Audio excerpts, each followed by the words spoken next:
শুভাশিস নিয়ে এবছরের রথযাত্রা সাড়ম্বরে উদযাপিত হচ্ছে। ইতিমধ্যেই আমাদের যে রথ, যাকে কেন্দ্র করে আজকের আমরা উৎসবে সামিল হয়েছি, ভক্তদের ঢল নেমেছে আমাদের এই মেলা প্রাঙ্গণে, হাসপাতাল মোড় মেলা প্রাঙ্গণে। সেই সমস্ত ভক্তবৃন্দ, দর্শনার্থীবৃন্দ, তাদের প্রত্যেককেই হাসপাতাল মোড় ব্যবসায়ী সমিতির পক্ষ থেকে এই জগন্নাথ দেবের রথযাত্রা উপলক্ষে, এই মহা উৎসব উপলক্ষে প্রত্যেকেই আমরা সমর্থ হয়েছি। এটা আমাদের কর্মযোগ্য নয়, ভক্তের আহ্বানে ভগবান এসছে আমাদের মাঝে। অর্থাৎ সবাই ভক্ত হওয়ার চেষ্টা করুন। ভক্তের ডাকে ভগবান আজকের আমাদের এখানে উপস্থিত হয়েছেন, তাই সবাই ভক্ত হওয়ার চেষ্টা করুন। সেই ভক্তি ভাব হৃদয় জাগ্রত করুন, আর ধীরে ধীরে চলাফেরা করুন।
আপনি সেকেন্ড থেকে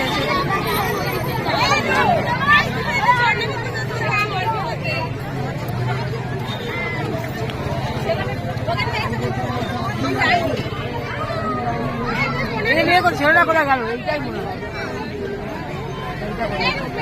এইটাই জানো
আমাদের সবার প্রিয় দেবাংশু পান্ডা মহাশয়কে বরণ করে নিচ্ছেন আমাদের সমর্পিতা সামন্ত।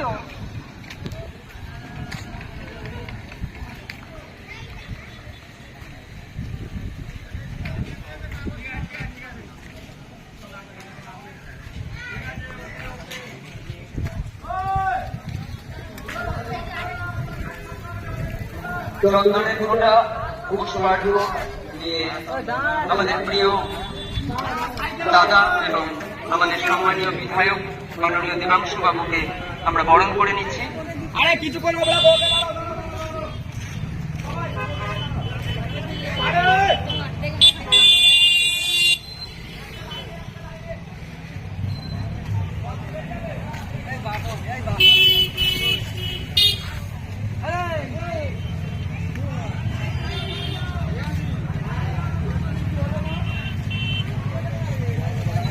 সম্মানীয় দেবাংশু পান্ডা মহাশয় উপস্থিত হয়েছেন আমাদের হাসপাতাল মোড় ব্যবসায়ী সমিতির পরিচালনা এবং ব্যবস্থাপনায় যে রথযাত্রা উৎসব, যে রথযাত্রার মেলা, সেই মেলায় উপস্থিত হয়েছে।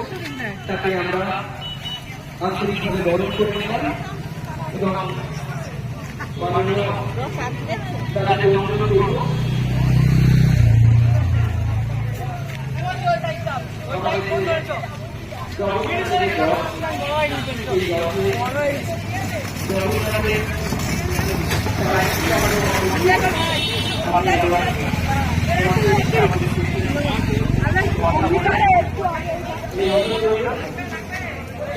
সঙ্গে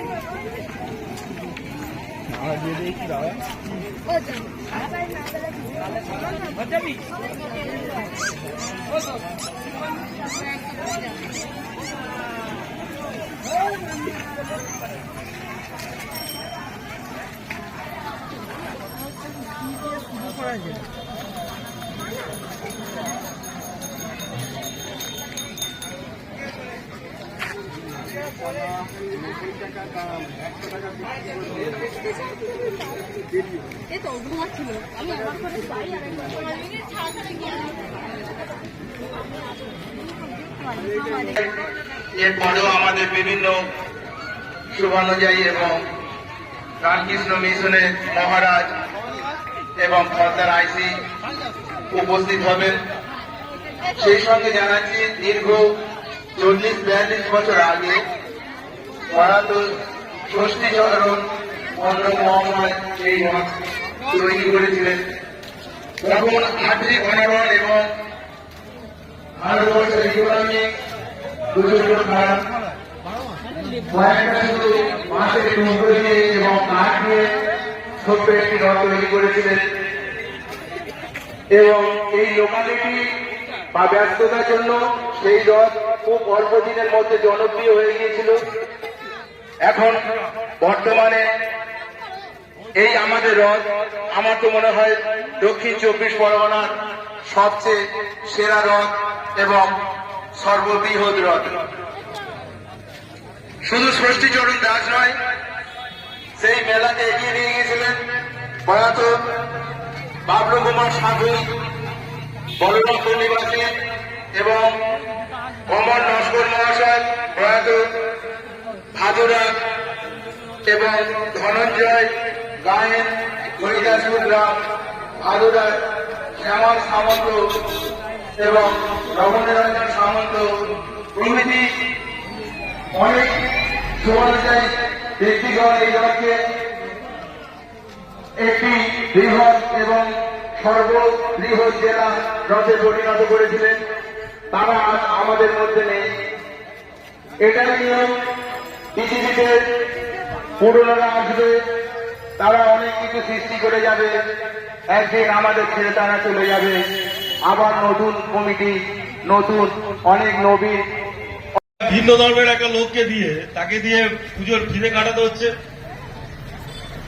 মা কালীকে জবার মালা পড়াতে দিতে হচ্ছে, না দিলে তার বাড়ি অত্যাচার হচ্ছে। এসব আর চলবে না, এসব আমরা আর মেনে নেবো না, আর এসব হবেও না। এসব কোনো মতেই করতে দেওয়া হবে না। আমরা হিন্দু হয়ে জন্মেছি, এটাই আমাদের গর্ব। এবং হিন্দু সংস্কৃতি, হিন্দু কালচার, হিন্দুর পুজো আর্চা করবো, এটাই আমাদের ঐতিহ্য, এটাই আমাদের বৈশিষ্ট্য, এবং এটাই আমরা করব। এতে কেউ আটকাতে পারবে না। যারা আটকাবে তাদের যা হাল হওয়ার তারা হচ্ছে এবং আরো হবে।